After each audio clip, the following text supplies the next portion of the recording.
que se poursuit la manifestation à Paris contre la réforme des retraites. Vous recevez ce soir, Nathalie, le porte-parole du nouveau parti anticapitaliste, Olivier Besancenot. Il est en plein cœur de Paris, au milieu de la manifestation. Bonsoir Olivier Besancenot. Bonsoir. Vous vous dirigez vers la place de la Nation ce soir et vous avez tweeté il y a quelques instants, ce n'est qu'un début, ce n'est que le début d'une démonstration de force, c'est ça ? C'est le début d'une grande mobilisation sociale. On a fait souvent des parallèles avec l'hiver 1995 contre le plan Juppé. Là, il faut savoir que ça démarre beaucoup plus fort qu'en 1995. Voilà, d'abord par le nombre de personnes qu'il y a dans la rue, c'est extrêmement impressionnant. Nous, on n'en est qu'à Voltaire et on est parti du 18e avec des collègues de la RATP, des finances publiques, des écoles, des gilets jaunes aussi, puis même aussi de salariés du privé. Et il y a énormément de monde. Donc je crois que le gouvernement a du souci à se faire. L'objectif, c'est quoi, Olivier Besancenot ? C'est le retrait pur et simple de cette réforme ?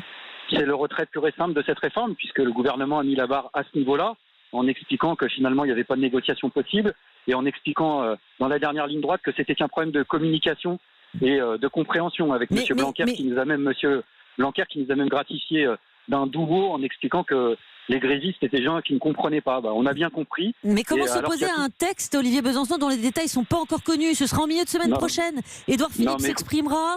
Il va donner le projet de cette réforme. Compris. Mais quand même, vous êtes bien d'accord avec moi que ça fait des mois qu'on en parle. On a une toute petite idée de ce qu'il y a dans cette réforme par points, qui consiste précisément à comptabiliser dorénavant votre retraite sur l'entièreté de votre carrière professionnelle et plus simplement sur les meilleures années. Ça inclut les périodes de chômage ou les périodes de bas salaire.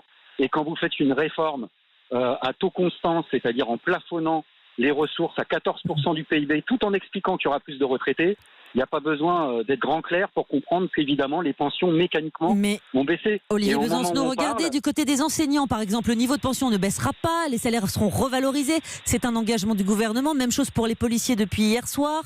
La valeur du point, elle sera fixée avec les partenaires sociaux, elle ne pourra pas baisser, il y a des gages et il va y en avoir d'autres à partir de la semaine prochaine. Non, mais vous essayez de faire l'avocat du diable, mais vous n'y arrivez pas vous-même, parce que la revalorisation du point dans un pays comme la Suède, par exemple, on a et qui a été cité en exemple par M. Macron, on a la démonstration concrète que le point a pu baisser. Voilà. Et par ailleurs, oui, les enseignants vont perdre, les salariés du privé vont perdre. Et de toute façon, c'est plus moi qu'il faut convaincre. Il y a eu des grands débats, des grandes chroniques, les médias ont fait de nombreuses discussions sur ce sujet-là. Et des millions de personnes ont fait leurs propres calculs. Alors, qu'est-ce que vous proposez ? Qu'est-ce que vous proposez finalement, concrètement, Olivier Besancenot ? S'il y a un retrait, qu'est-ce qu'on fait ? Ce qu'on propose, c'est de grappiller les 1 ou 2% de PIB qui nous manqueraient pour revenir à la retraite à 60 ans. Voilà. Et qu'on rétablisse en effet l'égalité, de nouveau, comme ça existait avant 1993, entre le public et le privé, mais en nivelant vers le haut et pas vers le bas cette fois-ci. Mais est-ce que vous entendez qu'au-delà de la réforme systémique, il y a un problème d'équilibre financier ? C'est pas moi qui le dis, c'est le Conseil d'orientation des retraites, le COR, cet organisme qui est indépendant. Conseil d'orientation des retraites qui, il y a quelques mois, nous expliquait que le système de retraite était financé. Et qui, là, il y a quelques semaines, nous a dit exactement le contraire, avec des estimations assez farfelues, puisque le déficit dont on parle, il est estimé entre 8 à 18 milliards. On n'est pas à 10 milliards près. Les organisations syndicales, elles en sont, elles participent, les organisations syndicales, au Conseil d'orientation, Olivier Besancenot. Oui, peut-être, mais les organisations syndicales qui sont dans la rue, elles contestent le fait qu'il y a un déficit. C'est un déficit qui est créé de toutes pièces. On sait qu'avec le fonds de solidarité qui avait été mis en place sous Jospin, plus les retraites complémentaires, on est largement, aujourd'hui non pas déficitaire, mais excédentaire. Et que d'ailleurs l'État, au passage, va se faire pas mal d'argent dans le cadre de cette contre-réforme-là. Olivier Besancenot, vous pensez 2 secondes à la France qui travaille, aux commerçants. Ils ont vécu ça déjà l'année dernière et continuellement, à partir du mois de novembre, les Gilets jaunes, vous vous en souvenez parfaitement. On en a parlé souvent ensemble, en direct. Vous pensez 2 secondes à cette France qui travaille, à ces gens qui veulent aussi finir le mois de décembre, ces semaines de fête, pour rattraper parfois leur année. Qu'est-ce que vous leur dites à eux ? Sans passer par les médias, il y en a beaucoup qui nous encouragent. Voilà, beaucoup. Oui, et ceux qui galèrent, qu'est-ce que vous leur dites à eux ? Non mais écoutez madame, excusez-moi, mais on galère tous, d'accord ? Et quand j'entends dire des âneries du type les grévistes sont payés pour faire grève, devrait juste constater que nous on claque 1/30 de notre paye, en effet, et qu'on n'a pas le choix d'établir ce rapport de force. Et qu'il y a des professions libérales aujourd'hui qui sont en grève. Donc il y a des avocats qui sont en grève. Il y a des artisans, des petits commerçants qui nous soutiennent. Vous voulez de la durée du mouvement, c'est ça, Olivier Besancenot ? Vous voulez un mouvement durable jusqu'à quand ? Pendant des semaines, jusqu'à quand ? Mais excusez-moi, mais votre question me surprend beaucoup. Moi, ce que je veux, c'est le retrait.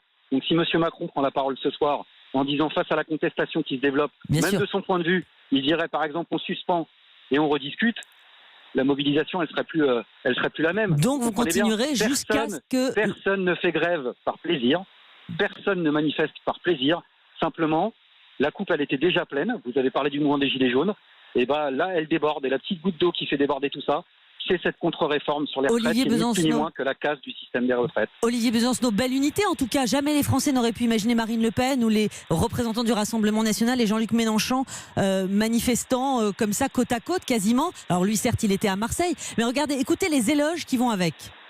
Même Madame Le Pen, je ne sais pas si vous êtes au courant, mais elle dit qu'il faut manifester. Alors, écoutez, c'est un grand progrès. D'habitude, elle passe son temps à chercher pouille aux Arabes et aux musulmans. Et pour une fois, elle a compris que quelle que soit sa religion ou sa couleur de peau, on a tous des intérêts communs et qu'on est semblables. Elle est en train de faire un progrès, en quelque sorte, en direction de l'humanisme. Je ne vais quand même pas me plaindre de ça.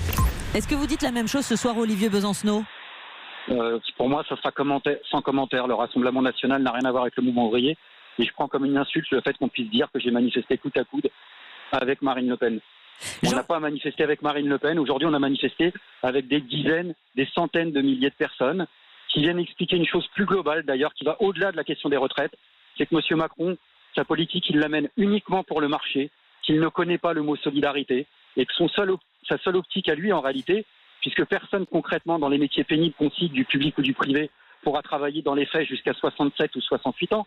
On pourra partir bien avant, même avant 62 ans. Simplement, on aura une retraite de misère, je vais terminer, une retraite de misère et par voie de fait, on sera contraint de faire appel aux retraites complémentaires, c'est-à-dire ce marché juteux qu'attendent depuis des années les assurances privées. Olivier Besancenot, juste les violences, on ne peut pas faire l'impasse dessus. Des blessés potentiellement parce qu'on a vu ces violences, on a vu aussi des violences contre les policiers. Il est bon que la France revive cela ? Il serait bon que le préfet allemand change de stratégie. Pour ma part, la seule violence que j'ai pu percevoir dans la manifestation que j'ai faite, moi, dans mon tronçon à moi, ça a été des gaz lacrymogènes qui nous étaient envoyés dès le début de la manifestation et qui ont coupé la manifestation. Je le regrette, mais je ne tomberai pas dans ce panneau-là. C'est pas un face-à-face entre les manifestants et les forces de l'ordre, c'est un face-à-face entre la population et le pouvoir qui est en place. Merci beaucoup Olivier Besancenot d'avoir répondu ce soir à mon micro sur Europe 1.